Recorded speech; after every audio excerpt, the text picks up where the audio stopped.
Thank you very much. And I'd like to say, probably on the behalf of the medical faculty, well, certainly on the behalf of the medical faculty from London, thank you very much for what's been a truly inspirational meeting. We certainly very much enjoyed being here and sharing experiences and networking with everyone. And you heard yesterday afternoon from someone who's really the powerhouse in my team. And thanks for all your very positive feedback to her. She really enjoyed that. So to talk now about new treatments in the pipeline for myeloproliferative neoplasms. And to share with you a little bit of history as well, so looking backwards as well as forwards. This is the campus of St Thomas's. You saw the view from the window. This is the campus at Guy's. We're eclipsed a bit by the Shard, which is next to our hospital. MPN Voice has had several abseils down this building. I have. You're next. Some intrepid patients have abseiled face first down the 36 floors. And this is Guy's Hospital when it first opened. More of that later. We also have a bit of history in these conditions, and you've learned a little bit about platelets, knifelets, forklets and spoonlets, both in the wonderful dinners that we've had, but also in some of the very nice presentations regarding the study of blood and bone marrows and things to watch out for to make a diagnosis, but also in the course of these diseases. We've also learned a tremendous amount as a medical community in recent years. We've discussed a lot about what we call the driver mutations in these conditions. JAK2, MPL, much less so, far less common mutation, and calreticulin. We also touched on the fact that there are many other mutations that may be important. Right now, they may be particularly important around making decisions about moving to therapies such as transplantation, as well as monitoring patients, but they may also be important as targets for the future. Here is a rough timeline that Alessandro Vanucci and I had drawn up recently, thinking about MPNs and progress in the field, and I thought I would share it with you, just to give you an illustration of how rapidly things are moving forward before looking into the pipeline in the future. So this is Vaquez, who first described polycythemia in the 1870s. Hemorrhagic thrombocythemia, or ET, first described by Epstein and Gödel in 1934, and then William Damaszek, who first used the term myeloproliferative in an editorial in our favourite journal, not surprisingly called Blood. Then a series of really clinical studies, the PVSG, Polycythemia Vera Study Group, a very influential group who first described diagnostic criteria and set the basic tenets for modern management, trialling agents such as hydroxycarbamide, trialling venesection. The first use of interferon in the 1980s, the Bergamo studies done by Tiziano Barbui and others, reported in 1995 and thereafter, but a big event with the description of the JAK2 V617F mutation, and then a series of rapid advancements, new therapies, new understanding about disease coming very rapidly thereafter. So if you looked at this timeline, this is only 10 years. This is 120 years, roughly, maybe even 125. So the number of advances in the field now is rather massive, and I could put also here patient advocacy and partnership in working and bringing things forward, which I think are equally important in driving forward the type of changes we want to make.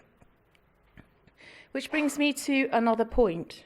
Actually, there's a problem with the formatting of this slide. Apologies to patients with ET. This is a study that Ruben did. It's called the Landmark Study, and it looked at a number of aspects, but the aspect I'm showing you here is the preference or targets from physicians on the left, and as I said again, this is wrong for ET, don't know why it's come out like this, PV patients and MF patients. And what it shows to me is a rather striking mismatch, at least in this survey, and there's one that's coming out for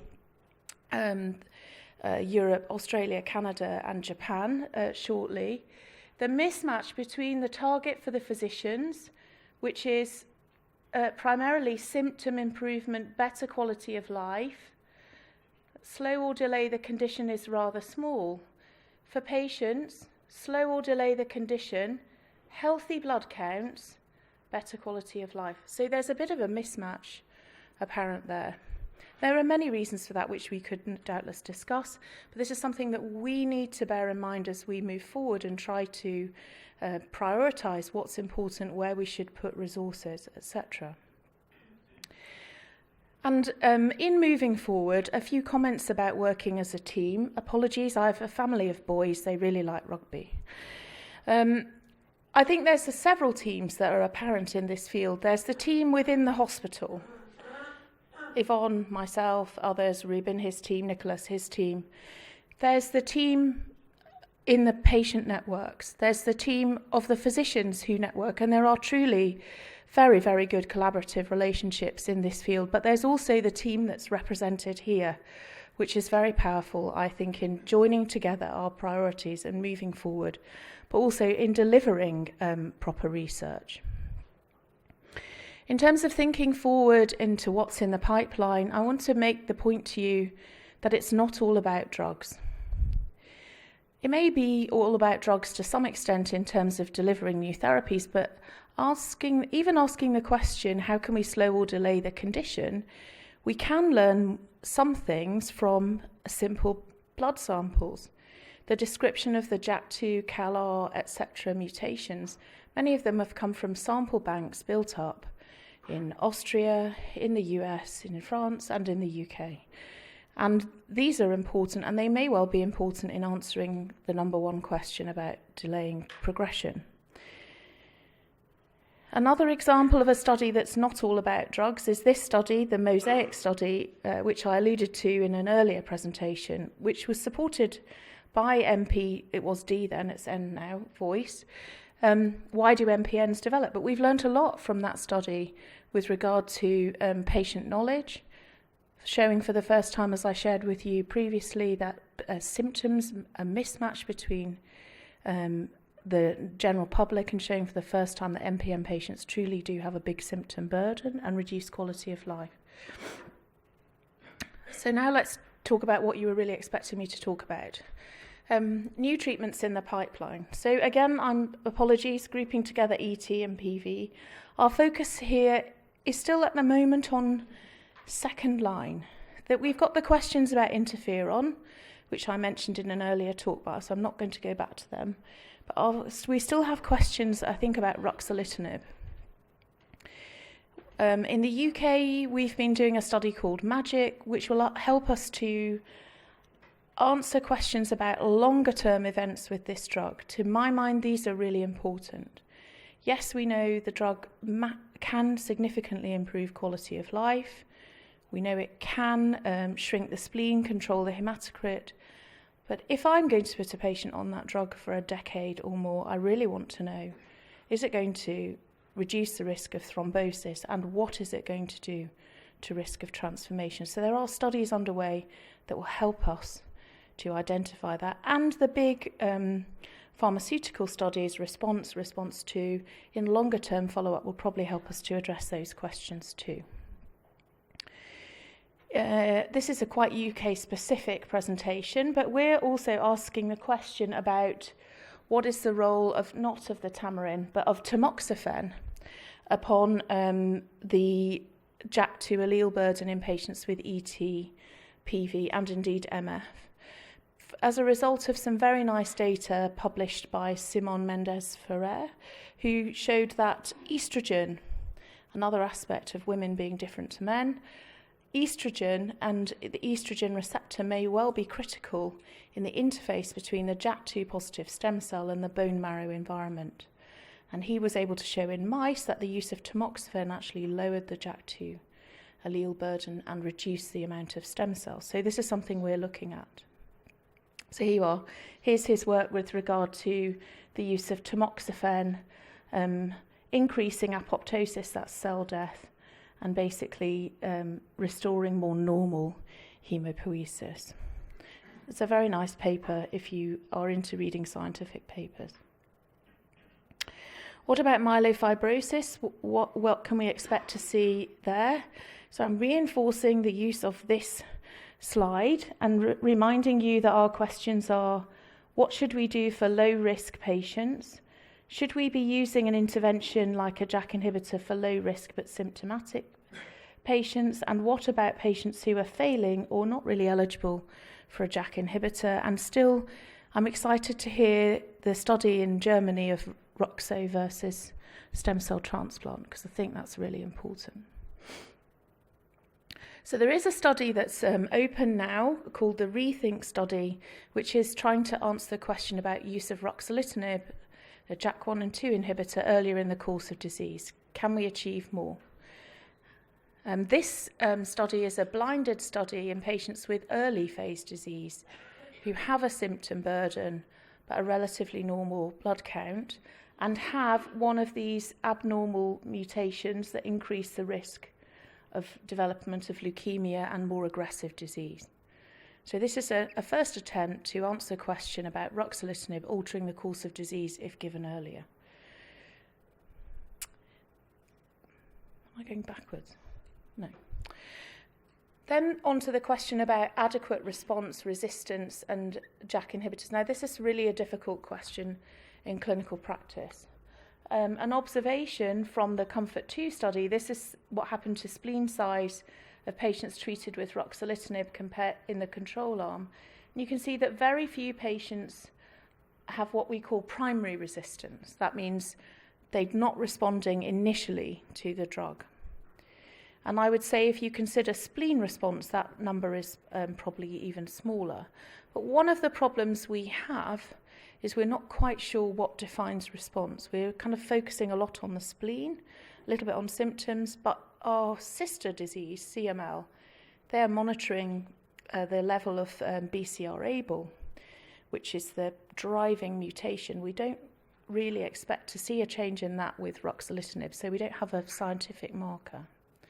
As we look down the pipeline of JAK inhibitors, there are a number of agents which are quite close to coming into more routine use, but there's also a little bit also of a graveyard, an unfortunate term, sorry, of drugs that are no longer in development. Now, we would expect to see this to a certain extent. It's just a little bit more under our eye at the moment, A, because it's in our area, and B, because some of these drugs, such as Fedratinib, had reached quite a late stage in development before being withdrawn.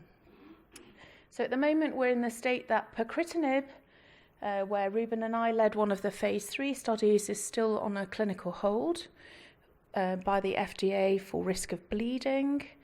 In Europe, the EMA is not so interested in that and hasn't really commented. But at the present time, that drug's not really available. Then I'm going to have a slide on momelotinib in a moment. Then there is NS018, which is another JAK inhibitor which is still being developed.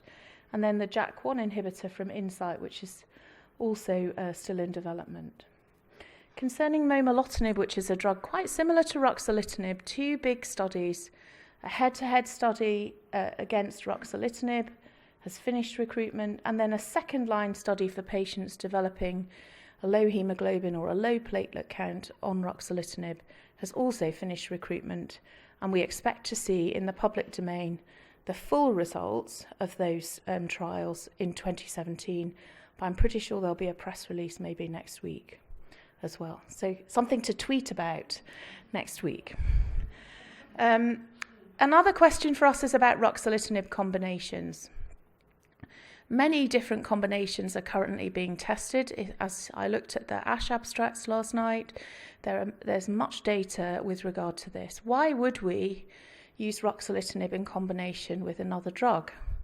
Well, we might want to use the combination to reduce the amount of anemia or thrombocytopenia, low platelets that we see with this drug, to enable us to give a bigger dose to a patient. But many of us are very interested in driving forward towards cure or a better, deeper response. So we would use a combination to improve the benefit to the patient. Examples of that include ruxolitinib with panobinostat, the hedgehog inhibitor, a different pathway, PI3 kinase inhibitor. A lot of interest at the moment in interferon, here it comes again, with ruxolitinib as well. And of course, JAK inhibitor plus transplantation, covered by the expert yesterday, but still very, very interesting, and makes the decision for transplant a little even, I would say, more difficult, the JAK inhibitor. There are a bunch of other drugs, some of them you've heard about in combination, but also that we're interested in alone. So just to focus on two. The first, imetelstat. This is a drug that's important for the length of the telomere, which is the very tip of the chromosome, or if you like, the little plastic bit on the end of your shoelace. Your chromosomes shorten with age, and telomerase is important in that process. So this drug is of interest, and telomerase levels are increased in MPN cells. So quite recently, a group in Switzerland led by Gabriele Berlocher and Ayalou Teferi, separately looking at myelofibrosis, reported very interesting data. So reported that patients may have a reduction in the abnormal allele. So you can see here, this is a genetic sequence. So you can't see it well, but each of these peaks is a different colour representing a different base in the genetic code. And here's a patient with a mutation, here, particular mutation in the granulocytes, but not in a mouthwash, which represents non-bone marrow DNA.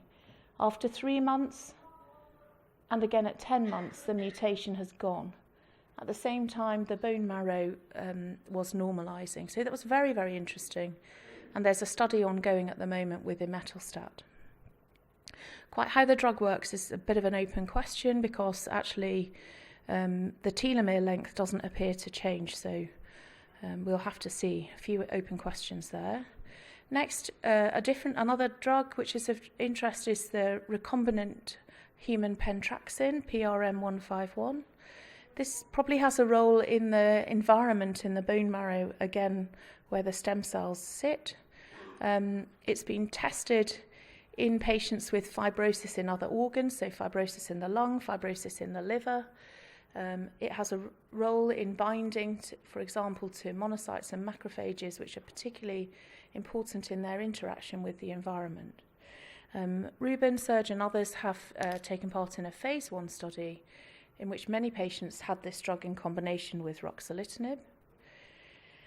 At ASH last year, this was some of the data reported with this drug, so showing improvements in hemoglobin, reduction in patients having red cell transfusions, but occurring really after quite a long time.